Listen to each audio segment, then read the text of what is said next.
ഈ പറയുന്ന കൊലയാളിയായ അമിത്തിന് CCTVയിലുള്ള DVRനെ കുറിച്ച് നല്ല പോലെ വ്യക്തമായിട്ടുള്ള ഒരു ടെക്നിക്കൽ അവയർനെസ് ഉള്ള ഒരു ആള്.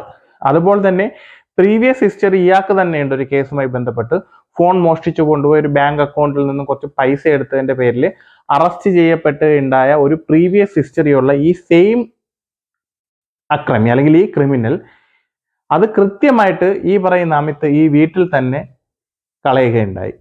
അത് രണ്ടാമത്തെ പോയിന്റ്. കോട്ടയം തിരുവാതിക്കൽ കൊലപാതകവുമായി ബന്ധപ്പെട്ട്, ഇരട്ട കൊലപാതകവുമായി ബന്ധപ്പെട്ട് അമിത് എന്ന് പറയുന്ന ഒരു ഇതര സംസ്ഥാന തൊഴിലാളിയെ പിടിയിടുകയുണ്ടായി.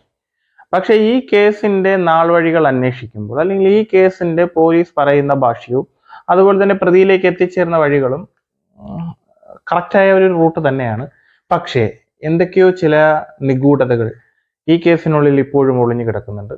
ഇത് തീർത്തും എൻ്റെ വ്യക്തിപരമായിട്ടുള്ള ഒരു ചെറിയൊരു വീഡിയോ ആണ്. ഒരിക്കലും കേരള പോലീസിന്റെ എന്താ പറയുക ഇൻവെസ്റ്റിഗേഷൻ തെറ്റായ ഒരു രീതിയിലായിരുന്നു എന്നോ അല്ലെങ്കിൽ അവർ ഫ്രെയിം ചെയ്ത രീതിയിലാണോ എന്നോ ഞാൻ വാദിക്കുന്നില്ല. പക്ഷേ എൻ്റെതായ രീതിയിൽ തോന്നിയ കുറച്ച് സംശയങ്ങൾ മാത്രമാണ് ഞാൻ ഈ വീഡിയോയിൽ ഉൾപ്പെടുത്തുന്നത്. അപ്പോൾ നമുക്ക് നേരെ വിഷയത്തിലേക്ക് വരാം.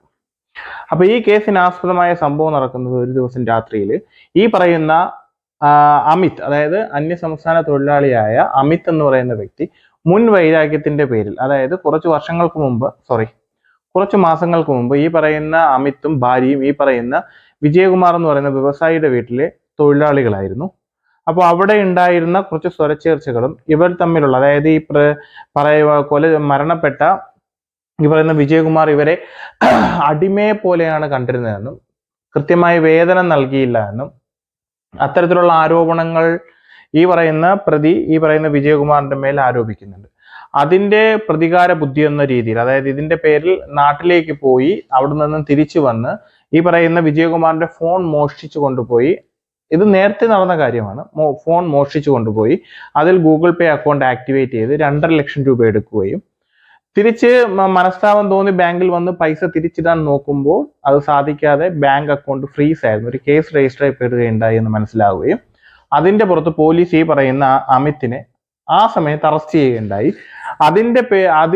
അത് കാരണം ഒരു 5 മാസക്കാലം ഈ പറയുന്ന അമിത് പോലീസ് സ്റ്റേഷൻ, അതായത് ജയിലിലായിരുന്നു. അപ്പൊ ഈ സമയത്ത് ഈ അമിത്തിന്റെ ഭാര്യ ഗർഭിണിയായിരുന്നു. 6 മാസം ഗർഭിണിയായിരുന്ന ഭാര്യയുടെ പ്രസവം അലസി പോവുകയുണ്ടായി. അപ്പൊ ഈ സമയത്ത് തന്റെ ഭാര്യയെ പരിപാലിക്കാൻ തനിക്ക് അടുത്തുണ്ടാവാൻ സാധിച്ചില്ല എന്ന വിഷമവും കൂടി ഉൾപ്പെടുത്തിക്കൊണ്ടാണ്, ഒപ്പം തന്നെ പ്രതിയാക്കി ജയിലിലാക്കി എന്നുള്ള ആ ഒരു ദേഷ്യവും കൂടി കണക്കിലെടുത്താണ് ഈ പറയുന്ന വിജയകുമാറിനെ മാത്രം ടാർഗറ്റ് ചെയ്തുകൊണ്ട് കോട്ടയത്തുള്ള തിരുവാതിക്കൽ എന്ന് പറയുന്ന ഈ വീട്ടിലേക്ക് എത്തുകയും അവിടെ വന്ന് ഈ കൃത്യം ഈ പറയുന്ന അമിത് നടത്തിയെന്നാണ് പറയുന്നത്. മീരെ ഈ പറയുന്ന അമിത് ടാർഗറ്റ് ചെയ്തിരുന്നില്ല. പക്ഷേ ഈ കൊലപാതകം കണ്ടതിന് ശേഷം ബഹളമുണ്ടാക്കിയത് കൊണ്ട് കൊല ചെയ്തു എന്നാണ് പറയപ്പെടുന്നത്. അപ്പോ ഇതില് പറയുന്ന മറ്റു കുറച്ച് കാര്യങ്ങളോടുകൂടി ഞാൻ പറയാം. ഇതിൽ പ്രധാനമായിട്ടും ഈ പറയുന്ന പ്രതിക്ക് എതിരെ തെളിവായി കിട്ടിയിട്ടുള്ളത് 12ലേറെ വിരലടയാളങ്ങളാണ്. അതുപോലെ തന്നെ ആയുധങ്ങൾ, വിളക്കുകൾ, ഈ കൊല്ലുവാൻ ഉപയോഗിച്ച കോടാലി, ഇതിലെല്ലാത്തിലും ഈ പറയുന്ന അമിത്തിന്റെ വിരലടയാളങ്ങൾ കാണുവാൻ സാധിച്ചു. ഒപ്പം ഈ പ്രതി റെയിൽവേ സ്റ്റേഷനിൽ വന്നിറങ്ങിയതിന് ശേഷം പ്ലാറ്റ്ഫോമിൽ നിന്നെടുത്ത പ്ലാറ്റ്ഫോം ടിക്കറ്റും ഈ പറയുന്ന കൊലപാതകം നടന്ന വീട്ടിൽ നിന്ന് പോലീസിന് കണ്ടെടുക്കാൻ സാധിച്ചിട്ടുണ്ട്. അതുപോലെ തന്നെ ഈ പറയുന്ന പ്രതി ഈ പറയുന്ന വിജയകുമാറിന്റെ ഫോൺ മോഷ്ടിച്ചു കൊണ്ടുപോയി ഈ കൊലപാതകത്തിന് ശേഷം അത് കൊണ്ടുപോയി പുതിയൊരു സിം അതിലിട്ടതിന് ശേഷം അതായത് ഈ പറയുന്ന അമിത്തിന്റെ സിം അതിലിട്ടതിന് ശേഷം ഒരു ഗൂഗിൾ അക്കൗണ്ട് ക്രിയേറ്റ് ചെയ്യും. അതിന്റെ ബേസിക്കിലാണ് ഈ പറയുന്ന അമിത്തിനെ പോലീസ് കസ്റ്റഡിയിൽ എടുക്കുന്നത്. ആ ഒരു റൂട്ട് വെച്ചിട്ടാണ് അമിത്തിനെ പോലീസ് കസ്റ്റഡിയിൽ എടുക്കുന്നത്. അത് കഴിഞ്ഞിട്ട് അമിത് കുറ്റം സമ്മതിച്ചിട്ടുണ്ട്. താൻ്റെ മുൻ വൈരാഗ്യത്തിന്റെ പുറത്താണ് ഈ പറയുന്ന കൊലപാതകം താൻ നടത്തിയത്. പക്ഷേ തീർച്ചയായിട്ടും ഇതിലെ കൊലപാതകി അമിത് തന്നെ ആയിരിക്കണം. കാരണം അമിത് ഈ വീട്ടിലേക്ക് വരുന്നതും തിരിച്ച് അമിത് CCTV കൊണ്ട് ഉപേക്ഷിക്കാനായി പോകുന്നതിന്റെ ദൃശ്യങ്ങൾ നമുക്ക് ഈ പറയുന്ന ക്യാമറയിൽ നിന്നും വ്യക്തമായിട്ട് മനസ്സിലാവുന്നുണ്ട്. പക്ഷേ നമുക്ക് അതിന്റെ കുറച്ച് കാര്യങ്ങൾ പറയുന്നതിന് മുന്നേ ഇതിന്റെ ഒരു ഈ കേസിന്റെ ഒരു നാൾ വഴിയെ കുറിച്ചുള്ള ഒരു ബൈറ്റ്, ന്യൂസ് ചാനലിൽ വന്നൊരു ബൈറ്റ് നമുക്കൊന്ന് ആദ്യം കാണാം. എന്നിട്ട് ഞാൻ എൻ്റെതായ കുറച്ച് സംശയങ്ങൾ കൂടി ഞാൻ ചോദിക്കാം. മുഖത്തും ശരീരത്തിലും വെട്ടേറ്റ പാടുകൾ, 8 അടി ഉയരത്തിലുള്ള മതിൽ ചാടി അകത്ത് കടന്നുള്ള കൊലപാതകം. എങ്ങനെയാണ് പ്രതി കൊലപാതകം നടത്തിയത്? നാടിനെ നടുക്കിയ കൊലപാതകത്തിന്റെ വിവരങ്ങൾ കാണാം. കോട്ടയത്ത് നിന്നും അനിറ്റ സെബാസ്റ്റ്യന്റെ റിപ്പോർട്ട്.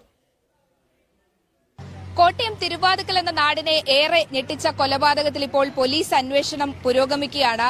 ഈ സംഭവം നടന്ന തിരുവാതുക്കൽ ജംഗ്ഷനിൽ തന്നെയുള്ള ശ്രീവത്സം എന്ന വീടിന് മുൻവശത്താണ് നമ്മളുള്ളത്. ഈ വീടിനെ കുറിച്ച് പറയുകയാണെങ്കിൽ ഈ ബസ് റൂട്ടായ ജംഗ്ഷനോട് തന്നെ തൊട്ടു ചേർന്ന് ടൗണിന്റെ ഏറ്റവും ഒത്ത ഒരു പ്രദേശത്ത് തന്നെ നിൽക്കുന്ന വലിയൊരു വീടാണ്.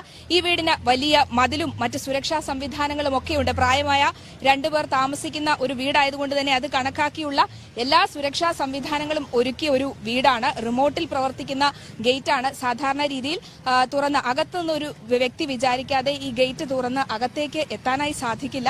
അങ്ങനെ വലിയ സുരക്ഷാ സംവിധാനങ്ങൾ ഒരുക്കിയിട്ടുണ്ട്. ഈ വീടിന്റെ ഗേറ്റിനോട് തൊട്ട് ചേർന്ന് തന്നെ നമുക്ക് CCTV ക്യാമറകൾ കാണാം. തൊട്ടപ്പുറത്ത് ശ്രീ ഭുവനേശ്വരി ക്ഷേത്രത്തിലേക്കുള്ള വഴിയാണ്. ഈ വഴിയിൽ തന്നെ നമുക്ക് ഇവിടെ ഒരു CCTV ക്യാമറ കാണാം. പക്ഷേ പോലീസിന്റെ ഇപ്പോഴത്തെ അന്വേഷണത്തിൽ ഈ CCTV ക്യാമറയുടെ DVR മോഷണം പോയിട്ടുണ്ട്. അതുകൊണ്ട് പ്രതി ഈ കുറ്റകൃത്യം നടത്തിയതിനു ശേഷം തെളിവ് നശിപ്പിക്കാനുള്ള എല്ലാ ശ്രമങ്ങളും നടത്തിയിട്ടുണ്ട് എന്നുള്ളതാണ് പോലീസ് പറയുന്നത്. ഈ വീടിന്റെ മതിൽ ഏകദേശം ഒരു 7 അടി 8 അടി അത്രത്തോളം തന്നെ പൊക്കമുള്ള മതിലാണ്. അത്ര എളുപ്പത്തിൽ ചാടിക്കടക്കാനായി സാധിക്കില്ല. രാത്രി 12 മണിയോടെയാണ് പ്രതി ഇവിടെ എത്തിയത് എന്നുള്ളതാണ് പോലീസ് പറയുന്നത്. ഈ കാണുന്ന കൊട്ടാര സമാനമായ വീടിന്റെ വലതുവശത്തു നിന്നാണ് പ്രതി വരുന്നത്. പ്രതി അവിടെയുള്ള വലിയ മതിൽ ചാടിക്കടന്ന ശേഷമാണ് സൈഡിലേക്ക് വരുന്നത്. ഇവിടെ തന്നെ നായ്ക്കൾ ഉണ്ടായിരുന്നു. പക്ഷേ നായ്ക്കൾക്ക് ഉറങ്ങാനുള്ള തരത്തിലുള്ള എന്തോ മരുന്ന് കൊടുത്തിട്ടുണ്ട്. അതിനുശേഷമാണ് ഈ പ്രതിയെ മുൻപ് തന്നെ പരിചയം ഉണ്ടായിരുന്നു. അതുകൊണ്ട് തന്നെ നായ്ക്കൾക്കും മറ്റ് കുരയ്ക്കുകയോ പ്രശ്നങ്ങൾ ഉണ്ടാക്കുകയോ ഒന്നും ചെയ്തില്ല. പിന്നീട് ഈ കാണുന്ന വീടിന്റെ മുൻവശത്തേക്ക് എത്തുന്നു. വീടിന്റെ ആ മുൻവശത്തായി കാണുന്നത് പാർക്ക് ചെയ്തിരിക്കുന്നത് വിജയകുമാറിന്റെ കാറാണ്. ഈ കാറിനോട് തൊട്ടു പിന്നിലായി കാണുന്നതാണ് വീടിന്റെ വാതിൽ. ഇവിടെ എത്തിയതിനു ശേഷം ഒരു അമ്മിക്കല്ല് ഉപയോഗിച്ചാണ് വീടിന്റെ മുൻവശം തകർക്കാനായി ശ്രമിച്ചത്. അതോടൊപ്പം പിൻവശം ഒരു സ്ക്രൂ ഡ്രൈവർ ഉപയോഗിച്ച് തുറക്കാനുള്ള ശ്രമവും പ്രതിയുടെ ഭാഗത്തു നിന്നുണ്ടായി. അതിനുശേഷം ഈ ശബ്ദം കേട്ടാണ് വിജയകുമാർ ഈ വാതിലിന് പരിസരത്തേക്ക് വരുന്നത്. അപ്പോൾ തന്നെ കയ്യിൽ കരുതിയിരുന്ന കോടാലി ഉപയോഗിച്ചാണ് മുഖത്തും തലയിലും ശരീരത്തിലുമൊക്കെ തുടരെ വെട്ടി പരിക്കേൽപ്പിക്കുകയായിരുന്നു. ഈ ശബ്ദം കേട്ടാണ് അകത്തുണ്ടായിരുന്ന മീര ഓടി വരുന്നത്. പക്ഷേ അവിടെ എത്തി മീരയെയും ഇതുപോലെ തന്നെ സമാനമായ രീതിയിൽ തന്നെ കോടാലി ഉപയോഗിച്ച് വെട്ടി കൊലപ്പെടുത്തുകയായിരുന്നു. വിവസ്ത്രയാക്കപ്പെട്ട നിലയിലാണ് മീരയുടെ മൃതദേഹം കണ്ടത്. വിജയകുമാറിന്റേത് ഈ ആളുകൾ കയറി ചെല്ലുന്ന മുറിയോട് ചേർന്ന സ്ഥലത്തായിട്ടായിരുന്നു വിജയകുമാറിന്റെയും മൃതദേഹം ഉണ്ടായിരുന്നത്. രാവിലെ വീട്ടുജോലിക്കാരി എത്തിയപ്പോഴാണ് വീടിന്റെ വാതിൽ തുറന്നു കിടക്കുന്നു. ഇത് ശ്രദ്ധയിൽപ്പെട്ടതോടെയാണ് വീട്ടുവേലക്കാരി അവിടേക്ക് എത്തുന്നത്. ഡോഗ് സ്ക്വാഡിന്റെ ഒക്കെ നേതൃത്വത്തിലുള്ള പരിശോധനകളൊക്കെ സ്ഥലത്ത് നടന്നു വരികയാണ്. വീട്ടുവേലക്കാരി പിന്നീട് തൊട്ടടുത്തുള്ള ആളുകളെ അറിയിക്കുന്നു. അതോടൊപ്പം തന്നെ പോലീസിലും ഒക്കെ വിവരം അറിയിച്ചു. വിഷയമായിട്ട് ബന്ധപ്പെട്ട് നിങ്ങളിപ്പോൾ വീഡിയോയിൽ കണ്ടു കാണുമല്ലോ. അതായത് ഈ പറയുന്ന വീടിന് 12 അടിയോളം ഹൈറ്റ് ഉണ്ട്. അതുപോലെ തന്നെ ഈ വീട്ടിൽ 2 നായകളുണ്ട്. ഈ 12 അടിയുള്ള ഹൈറ്റുള്ള ഈ മതില് ഈ പറയുന്ന അമിത് എന്ന് പറയുന്ന ഈ പറയുന്ന കൊലയാളി ഒറ്റയ്ക്ക് ചാടിക്കടക്കാൻ എങ്ങനെ സാധിക്കും? ഒരു തരത്തിലുള്ള ലാഡറോ ഒന്നും തന്നെ ഈ പറയുന്ന അമിത്തിന്റെ കൈവശം ഉണ്ടായിരുന്നില്ല. അപ്പൊ എങ്ങനെയാണ് അമിത് ഈ 12 അടിയുള്ള ഈ മതിലോ അല്ലെങ്കിൽ ഈ ഗേറ്റോ ചാടിക്കടന്നിട്ടുണ്ടാവുക? പുറകുവശത്തൂടെയാണ് വന്നതെന്ന് പറയുന്നു. എൻ്റെ ബാക്കി വ്യക്തതയുള്ള രൂപങ്ങളൊന്നും ഇതുവരെ കിട്ടിയിട്ടില്ല. അത്തരത്തിൽ ചാടിക്കടക്കുന്നതിന്റെ വിഷ്വൽസ് ഒന്നും കിട്ടിയതായിട്ടും മീഡിയ ഇതുവരെ ഒന്നും പറയുന്നുമില്ല. അതുപോലെ തന്നെ ഇതിന് മറ്റൊരു കാര്യം എന്ന് പറയുന്നത്, ഈ പറയുന്ന കൊലയാളിയായ അമിത്തിന് CCTVയിലുള്ള DVRനെ കുറിച്ച് നല്ല പോലെ വ്യക്തമായിട്ടുള്ള ഒരു ടെക്നിക്കൽ അവയർനെസ് ഉള്ള ഒരു ആള്. അതുപോലെ തന്നെ പ്രീവിയസ് ഹിസ്റ്ററി ഇയാൾക്ക് തന്നെയുണ്ട്. ഒരു കേസുമായി ബന്ധപ്പെട്ട് ഫോൺ മോഷ്ടിച്ചു കൊണ്ടുപോയി ഒരു ബാങ്ക് അക്കൗണ്ടിൽ നിന്നും കുറച്ച് പൈസ എടുത്തതിന്റെ പേരിൽ അറസ്റ്റ് ചെയ്യപ്പെട്ട് ഉണ്ടായ ഒരു പ്രീവിയസ് ഹിസ്റ്ററിയുള്ള ഈ സെയിം അക്രമി അല്ലെങ്കിൽ ഈ ക്രിമിനൽ പിന്നെയും അതേ അറ്റംപ്റ്റ്, അതായത് ഈ കൊലപാതകം നടത്തിയതിനു ശേഷം ഈ വിജയകുമാറിന്റെ ഫോൺ എടുത്തുകൊണ്ട് പോയി എന്നതിലുള്ള ഒരു സംശയം എനിക്ക് തോന്നുന്നുണ്ട്. കാരണം ഒരിക്കൽ ചെയ്ത ക്രൈമിൽ ഒരു തവണ പിടിക്കപ്പെട്ടപ്പോൾ അടുത്തൊരു ക്രൈം ചെയ്യുമ്പോൾ ഇതേ പാറ്റേൺ തന്നെ അയാൾ ആവർത്തിക്കുമെന്ന് ആർക്കെങ്കിലും തോന്നുന്നുണ്ട്? കാരണം ഇത്രത്തോളം DVR ഉൾപ്പെടെ മാറ്റണമെന്നുള്ള ഒരു IT നോളജ് ഉള്ള ഒരു ക്രിമിനൽ ഈ പറയുന്ന കൊല ചെയ്ത ആളുടെ ഫോൺ കൊണ്ടുപോയി എന്ന് പറയുന്നതിനകത്ത് ഒരു ഡൗട്ട്. ഒന്നാമത്തെ പോയിന്റ്. രണ്ടാമത്തെ പോയിന്റ്, പ്ലാറ്റ്ഫോമിൽ വന്നെടുത്ത പ്ലാറ്റ്ഫോം ടിക്കറ്റ് അത് കൃത്യമായിട്ട് ഈ പറയുന്ന അമിത് ഈ വീട്ടിൽ തന്നെ കളയുകയുണ്ടായി. അത് രണ്ടാമത്തെ പോയിന്റ്. അപ്പൊ ഇതിൽ നിന്നും എൻ്റെ സംശയം, ഈ അമിത് തന്നെ ആയിരിക്കണം കൊലയാളി. പക്ഷേ ഈ അമിത് ഒരു പിടികിട്ടാ പുള്ളിയായി തുടരാൻ ആഗ്രഹിച്ചില്ല. കാരണം ഒളിവിലിരിക്കാൻ ആഗ്രഹിച്ചില്ല. ഒന്നാമത്തെ എൻ്റെ സംശയം. ഒന്നുകിൽ ഈ പറയുന്ന അമിത് മറ്റാർക്കൊക്കെയോ വേണ്ടി ആരുടെയൊക്കെയോ സപ്പോർട്ടോടുകൂടി ആരുടെയൊക്കെയോ പിന്തുണ കൂട്ടിക്കൊണ്ട് ഈ കൊലപാതകം നടത്തി. രണ്ടാമത്തെ സംശയം, ഈ കൊല ചെയ്തത് താനെന്ന് സമൂഹത്തിനെ അറിയിക്കാൻ വേണ്ടി അമിത് തന്നെ കുറെ തെളിവുകൾ പോലീസിന് മുന്നിൽ ഇട്ടുകൊടുത്തു. കാരണം ഈ പറയുന്ന പ്ലാറ്റ്ഫോം ടിക്കറ്റ് അതിനൊരു തെളിവാണ്. അതോടൊപ്പം തന്നെ ഈ പറയുന്ന കൊല ചെയ്ത വിജയകുമാറിന്റെ ഫോൺ എടുത്തുകൊണ്ട് പോയി രണ്ടാമത്തെ ഒരു എവിഡൻസ് പോലീസിന് ഇട്ടുകൊടുത്തു. അത്തരത്തിൽ താൻ പിടിക്കപ്പെടാൻ വേണ്ടിയിട്ടുള്ള എല്ലാ തെളിവുകളും പോലീസിന് മുന്നിൽ സൃഷ്ടിച്ചിട്ടാണ് ഈ കൊലപാതകി അവിടെ നിന്ന് പോയത്, കൊല നടത്തിയതിനു ശേഷം. അപ്പോൾ ഇതിനുള്ളിൽ രണ്ട് കാര്യങ്ങളാണ്. ഒന്നുകിൽ അമിത് കൊല ചെയ്തതിന് ശേഷം താൻ പിടിക്കപ്പെടണമെന്നും ഇത് താനാണ് ചെയ്തതെന്നും സൊസൈറ്റി അറിയണമെന്നും ഒരു ആഗ്രഹം ഈ പറയുന്ന കൊലയാളിക്ക് ഉണ്ടായിരുന്നു. ഇല്ലാന്നുണ്ടെങ്കിൽ ആരുടെയോ നിന്നും പ്രതിഫലം മേടിച്ചതിന് ശേഷം ഈ കൊലപാതകം നടത്തി. അവരുടെ ചെറിയൊരു പിന്തുണ ഇതിന്റെ പിന്നാമ്പുറത്തുണ്ടാവും. തീർച്ചയായിട്ടും ഇതിന്റെ തുടരന്വേഷണത്തിൽ ഈ പറയുന്ന അമിതിന്റെ ഭാര്യ ഇപ്പോൾ എന്താണ് ചെയ്യുന്നതെന്നും അവിടെ അവരുടെ ബാങ്ക് അക്കൗണ്ടിൽ എന്തെങ്കിലും തരത്തിലുള്ള ഫിനാൻഷ്യൽ സപ്പോർട്ട് കിട്ടിയിട്ടുണ്ടോ എന്നും തീർച്ചയായിട്ടും അന്വേഷണ വിധേയമാക്കണം. ഇതിനുള്ളിൽ ഇനിയും അഴിയാത്ത ഒത്തിരി നിഗൂഢതകളുണ്ട്.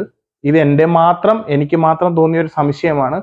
അപ്പോൾ ഇതിൽ നിങ്ങളുടെ അഭിപ്രായങ്ങൾ, ഈ ഒരു കൊലപാതകവുമായി ബന്ധപ്പെട്ട് നിങ്ങൾക്ക് തോന്നിയ സംശയങ്ങൾ, അതുപോലെ തന്നെ ഈ പറയുന്ന വിജയകുമാറിന്റെയും മീരയുടെയും മകൻ മരണപ്പെട്ടതുമായി ബന്ധപ്പെട്ട ഒരു CBI അന്വേഷണം നടന്നു വേണ്ടിയിട്ടുള്ള തയ്യാറെടുപ്പ്, അതായത് CBI അന്വേഷണം നടക്കുന്നുണ്ട്, അതിനു വേണ്ടിയിട്ടുള്ള ബാക്കി കാര്യങ്ങളുമായിട്ട് വിജയകുമാർ മുന്നോട്ട് പോകുന്ന ഒരു സമയമാണ്. അപ്പോൾ ഒരുപാട് വിഷയങ്ങളുമായിട്ട് ഈ കൊലപാതകം കണക്റ്റഡ് ആണ്. അപ്പോൾ ഇതിന്റെ വ്യക്തമായ ഒരു അന്വേഷണം ഇതിൽ ഇനിയും ആവശ്യമുള്ളൊരു കാര്യമാണ്. അപ്പോൾ ഈ കൊലപാതകിയിൽ നിന്ന് ഇനിയും കുറച്ച് തെളിവുകൾ ചിലപ്പോൾ നമ്മുടെ പോലീസിന് ലഭിച്ചേക്കാം. ഒരുപക്ഷെ പോലീസ് ഇതിന്റെ പുറകിലായിരിക്കാം. എന്തായാലും ഇതിന്റെ സത്യങ്ങളും നിഗൂഢതകളും പോലീസ് കണ്ടെത്തട്ടെ. അപ്പോൾ ഈ വിഷയവുമായി ബന്ധപ്പെട്ടുള്ള നിങ്ങളുടെ കാര്യങ്ങൾ നിങ്ങൾ ഈ വീഡിയോയുടെ കമൻറ്റ് ബോക്സിൽ രേഖപ്പെടുത്തുക. അടുത്തൊരു വീഡിയോ കാണുന്നവരെ നിങ്ങൾക്ക് എല്ലാവർക്കും നല്ലൊരു ദിവസം ഞാൻ ആശംസിക്കുന്നു.